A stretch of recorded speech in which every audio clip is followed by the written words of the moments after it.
औज़ुबिल्लाहिमिनश्शैतानिर्रजीम बिस्मिल्लाहिर्रहमानिर्रहीम। अस्सलाम वालेकुम। थाल न्यूज़ के साथ मैं हूं जवेद मारम घलू और आप देख रहे हैं थाल न्यूज़। नाज़रीन, आज हमारे साथ मौजूद हैं साबिक़ MP सरदार इफ्तिखार अहमद ख़ान बलोच। उनसे मौजूदा सियासी सूरत हाल के हवाले से भी गुफ्तगू करेंगे और जो मौजूदा महंगाई और बेरोज़गारी के हवाले से जो बात है वो भी करेंगे, और जंग में जो मनसूबे ज़ेर अल्तवा हैं या जो अभी तरक्याती काम हो रहे हैं उनके हवाले से बात करेंगे, और उनके दौर में जो तरक्याती काम हुए उनके हवाले से भी उनसे बात करने की कोशिश करेंगे, और मौजूदा जो सियासतदान हैं उनका जंग की तरक्की के लिए क्या किरदार है ये भी उनसे जानने की कोशिश करेंगे। अस्सलाम वालेकुम सर। वालेकुम अस्सलाम। सर, सबसे पहले आपका शुक्रिया, आपने हमें अपना कीमती वक्त दिया। तो हमारे नाज़रीन को ये बताइए कि इस वक्त जो जंग की सूरत हाल है तरक्याती हवाले से, जो रोड्स की हालत है या दीगर जो भी सहूलियात नापेद हैं, उस पर आप क्या कहेंगे? औज़ुबिल्लाहिमिनश्शैतानिर्रजीम बिस्मिल्लाहिर्रहमानिर्रहीम। सबसे पहले तो मैं थाल न्यूज़ वालों का बेहद मशकूर हूँ कि वो इतनी ठंड में तशरीफ़ लाए हैं मेरे घर और मेरे कीमती वक्त अपना दिया है मुझे। मैं उनका तहे दिल से मशकूर हूँ। उसके बाद आपने जो सवालात किए हैं उसका जवाब ये है कि आप अपने सामने देख लें।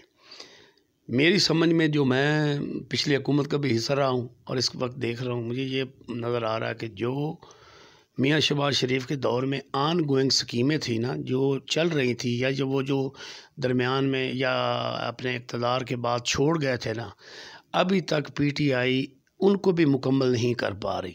और अगर कोई इक्का दुक्का उस वक्त का प्रोजेक्ट अगर हो जाता है तो सितम ज़रीफ़ी, निलैकी और मुनाफ़क़त और हसद की ये हद है कि उसके ऊपर भी जो PTI के यहाँ नाम और नहाद जो बने हुए हैं मिनिस्टर, जो अपनी काविश तो कर नहीं सके। पिछले एक मैं आपको दो मिसालें मैं आपको देता हूँ। एक मैं देता हूँ कोट शाकिर ग्रेड स्टेशन की। इसका मैं ऐनी शहद हूँ और मैं गवाह हूँ और मैं हल्फन कहता हूँ, अगर किसी को इतराज़ हो तो मेरे साथ बेशक मुनाजरा कर ले, किसी फोरम पे भी वो आए मेरे साथ बात कर लें। इनफैक्ट उस वक्त मैं आज़म चेला और महबूब सुल्तान हम एक ही पिच पे थे, नून लीग के साथ थे, मैं MPA था। पीपल्स पार्टी ने ज़िमनी इलेक्शन में, गज़नफ़र जबवाना के इलेक्शन में इस प्रोजेक्ट का ऐलान किया। उस वक्त बिजली और पानी का जो मिनिस्टर था वो राजा परवेज़ अशरफ थे।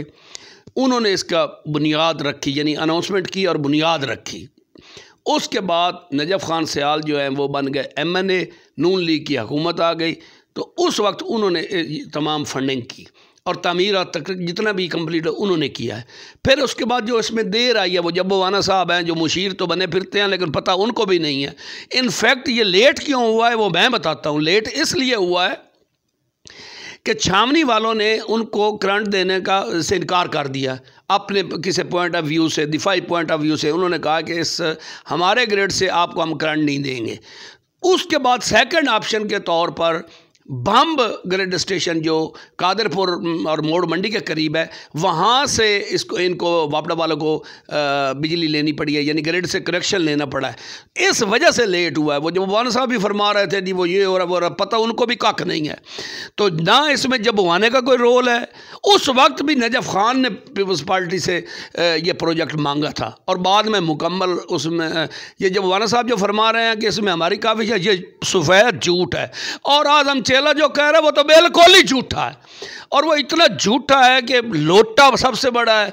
वो आखिरी दिन तक शहबाज शरीफ को कहता रहा है कि जी मैं तेरे साथ हूँ। उधर भांजे को भेज के ना वो पट्टे डलवाया गले में। और ये जो मिनिस्टर साहब हैं कहते हैं हम गद्दी नशीन और दरबार के बने हुए हैं, इनसे पूछो आपको झूठ पे और इतनी दयाली कर तो तुम सकते कुछ नहीं हो। और तुम एक मरहूम नजफ़ खान सियाल बेचारे जिसकी ये काविश थी, आज उसकी कब्र में उसकी रूह भी तड़प रही होगी जब ये जालिम लोग उसकी काविश को क्रेडिट लेने पे तुल गए हैं। तो इस वक्त इन बेवकूफ़ों को ये पता नहीं है कि अवाम इतनी बेवकूफ़ नहीं है। अवाम समझती है, अवाम आपकी सारी चालें समझ गई हैं। और आज़म चेले को तो बिल्कुल ही समझ गई कि इसके साथ का लोटा और बेईमान बंदा डिस्ट्रिक्ट में नहीं है, और ये लेके फिर रहा है फजूल। ये इतने बेवकूफ़ तो कोई भी नहीं होता जितना ये समझ रहा है। तो इंशाअल्लाह ताला आइंदा आप देखें। दूसरे वो हमारे हल्के PP 124 में तमूर भट्टी साहब हैं। स्टेडियम मैंने दिया था, मेरे दौर में उसका हुआ है, इफ्तिताह वो कर रहा है। यानी कुछ बंदे को शर्म होती है, कुछ हया होता है, लेकिन इन PTI के इन नुमाइंदों पर कर सकते कुछ नहीं है। पिछले प्रोजेक्टों पे ये पट्टियाँ लगा रहे हैं। अभी तक मुझे अगले दिन पीर कोट में एक इन्होंने कहा जी हम ये प्रोजेक्ट, वो सारा प्रोजेक्ट वापडा का था, उसमें किसी सियासी का रोल ही नहीं था। वोल्टेज कम या ज़्यादा ये वापडा का इंटरनल मामला है, इसमें किसी एमएनए एमपीए का कोई रोल नहीं है। लेकिन ये सब झूठ में बबनी ये कर रहे हैं और इंशाल्लाह यौम हिसाब इनका आने वाला है। और इमरान खान जो इनका लीडर है, जितने झूठ दिन में वो बोलता है, ये उससे 10 गुना और ज़्यादा बोल देते हैं। तो मेरे ख़्याल में इंशाल्लाह ताला जल्द वक्त आएगा कि दूध का दूध और पानी का पानी हो जाएगा और इन नलैकों को, नायलों को, झूठों को इंशाल्लाह ताला अवाम मुस्तरद करे। आपने बताया कि जो हालात इस वक्त हल्के के हैं, उस पर हमने देखा कि दीगर जो अजला हैं वहाँ से आप भी पाकिस्तान मुस्लिम लीग नून का हिस्सा हैं, वहाँ पे रैलियों का इनेकाद हो रहा है बेरोज़गारी के ख़िलाफ़, महंगाई के ख़िलाफ़। तो अब आवाम आपसे क्या उम्मीद रखे कि आप हल्के में जो रोड्स हैं, ख़ास तौर पर खुशाब मुजफ्फरगढ़ रोड, उसके हवाले से सोशल मीडिया कैंपेन एक चल रही है, तो उस कैंपेन के हवाले से आप उन नौजवानों को और अहल इलाक़े को क्या पैगाम देंगे कि खुशाब मुजफ्फरगढ़ रोड्स की तमीर के हवाले से आपकी क्या तरजीहात होंगी अगर आप मुंतखब हो जाते हैं? तो उससे पहले आप क्या मुतालबा करते हैं हुकूमत से? मेरा तो मुतालबा ये है कि इन्होंने मैंडेट झूठा या सच्चा या जैसा भी लिया हुआ है, तो इनको चाहिए ये डिलीवर करें। ये सुबह उठते हैं, किरदार कुश के अलावा इनका कोई काम ही नहीं है। इनका लीडर उठता है सुबह से उठ के अपोजिशन अपोजिशन नैब नैब नैब नैब, उसके सर भाई आप डिलीवर करें। आपने 5 साल आवाम से वोट लिया, उनकी कोई हालत बदले ना, उसकी तरफ तो उसको तवज्जो ही नहीं है। वो सिर्फ सुबह उठता है और झूठ बोलने शुरू कर देता है। अब मियाँ नवाज शरीफ को यहाँ की अदालत ने गुनहगार कराया, लंदन की अदालत ने उसे बरी कहा है, उसने कहा कि ये सारा केस ही झूठा है। तो इसलिए इनको बजाय इसके कि किसी के किरदार कुशी के ये डिलीवर करें। इनके पास वक्त बिल्कुल थोड़ा रह गया है और जब ये डिलीवर नहीं करेंगे तो फिर अवाम इनके ऊपर गंदे आलू और गंदे अंडे ज़रूर फेंकेगी, मेरे जो नज़र आ रहा है। और इस वक्त इनको पूछे कि एक प्रोजेक्ट ये डिस्ट्रिक्ट जंग में बता दें। ये जो इतने मिनिस्टर बने फिरते हैं और मुशीर और पता नहीं क्या, ये सिर्फ सुबह सूट और जैकेट तो पहन लेते हैं लेकिन अवाम के लिए कुछ भी नहीं करते। जितने भी पीटीआई के साथ हैं या पीटीआई के टिकट पे खड़े हुए हैं, मेरे ख्याल में आवाम इनको जान पहचान गई है और इसके लीडर की जितनी झूठ और जितना वो है, अब तो अल्लाह ताला से माफ़ी मांगते हैं और इनसे निजात चाहते हैं कि जल्द ये फारिग हो और कम से कम आवाम को रिलीफ मिले। अगर मुझे अल्लाह ताला ने मौका दिया तो मेरा रिकॉर्ड गवाह है। PP 124 में आप देख लें कि मैंने अपने हल्के में 10 साल में 12 अरब रुपए का काम करवाया और ये भी मेरे साथ MPA थे, ये भी मेरे साथ है। इसके हल्के में नौकरियां मैंने लगवा दी थी, इतना नायल था ये जो आज़म चेला है। और ये कुछ भी नहीं, बस सिर्फ मुनाफकत, हसद, झूठ और बड़ा बंदा बनने की से बड़ा शौक़ है। जबकि आज गरीब की जो इज़्ज़त है ना, वो सबसे ज़्यादा है, इन बड़ों को पूछता ही कोई नहीं।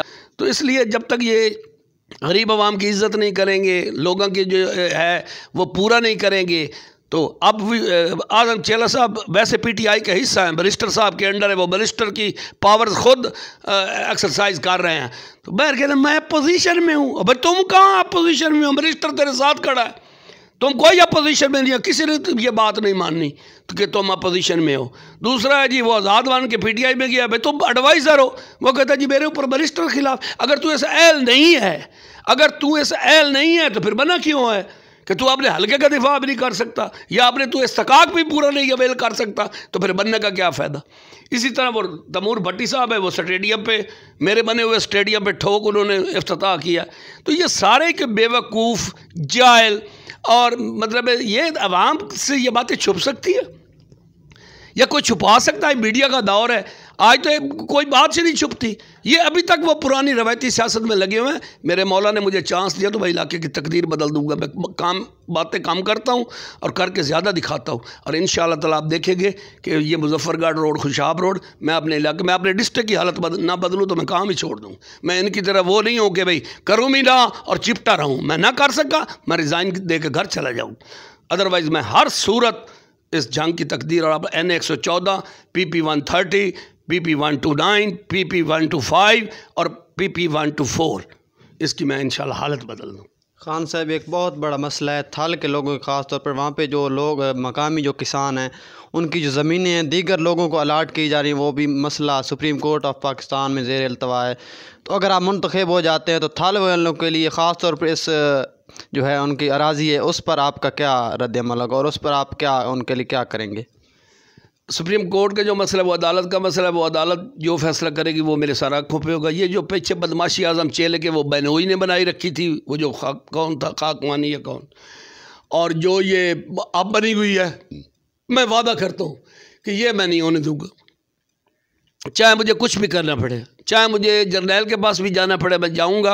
और ये जो ब्लैक मेलिंग और ये जो भत्ताखोरी और ये जो मुजफ्फरी चेला जो ये लाटे लोगों से बटोरता है और उनसे वो मतलब सादा लोग बंदे से खींचता है, ये बदमाशी और ये भत्ताखोरी और ये जो ये बेईमानी और करप्शन ये कर रहे हैं, ये मैं नहीं होने दूंगा। और सबसे पहले मैं खात्मा इसी का करूँगा इंशाअल्लाह।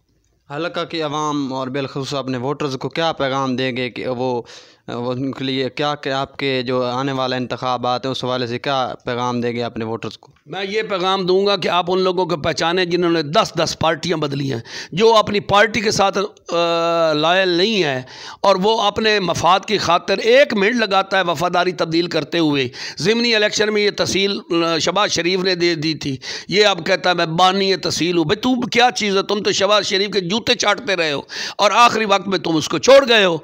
तुम्हारा जितना गंदा बंदा तो शायद ज़िले में ना हो।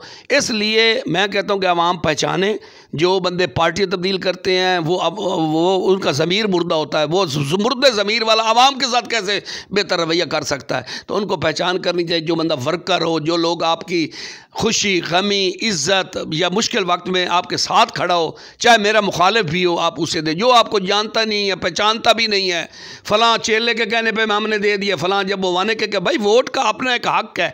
वोट पर्ची हर बंदा अपने मुँह से देता है और डायरेक्ट देता है। आप यहीं नीचे बिक जाते हैं, उसके बाद ये आपको वो नहीं करते। जब आपने इनका एक दफ़ा वोट का हिसाब ले लिया, इनकी इंशाअल्लाह ताला लग पता जाएगा और इनकी तबीयत दुरुस्त होगी और इस इलेक्शन में इंशाअल्लाह ज़रूर होंगी। आप पाकिस्तान मुस्लिम लीग नून का हिस्सा थे, बहुत से आपके वोटर्स भी ये जानना चाहते हैं कि आपने 2018 के जो इंतखाबात हैं उन पर पाकिस्तान मुस्लिम लीग नून का टिकट क्यों नहीं लिया और मुस्तकबिल में तो आपने शमूलियत अख्तियार कर लिए। 2018 में क्या वजह बनी कि आप पाकिस्तान मुस्लिम लीग नून का टिकट नहीं ले सके? वो इस वजह से कि जो मुस्लिम लीग नून के पैनल थे जिसमें ये आज़म चेला झूठा फराडिया मौजूद था, सबसे पहले ये भाग गया था। जो नून लीग का प्रेसिडेंट था खालिद गनी, वो भाग गया था।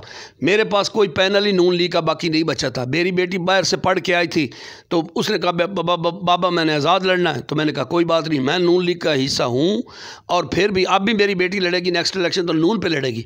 लेकिन उस वक्त मेरे साथ चूँकि पैनल नहीं था, नीचे से कोई भी नहीं था, तो और मेरा हल्का भी चेंज हो गया था, इसलिए फिर मैंने उसको आज़ाद लड़वाने का फ़ैसला किया। और आइंदा इंशाअल्लाह ताला अली शेख इफ्तिखार नून लीग पे लड़ेगी और मेरा पैनल पूरा नून लीग के साथ खड़ा है और नून लीग के साथ और इन लोटों को भी इंशाअल्लाह ताला नून लीग के साय से भी बचाऊँगा। ये आपने गुफ्तगू सुनी साबिक़ MP इफ्तिखार अहमद खान बलोच ने। उनका यही कहना था कि जो इस वक्त हल्के की सूरत हाल है उस पर मौजूदा मुंतखब नुमाइंदों को तवज्जो देनी चाहिए और आवाम के मसाइल हल करने चाहिए।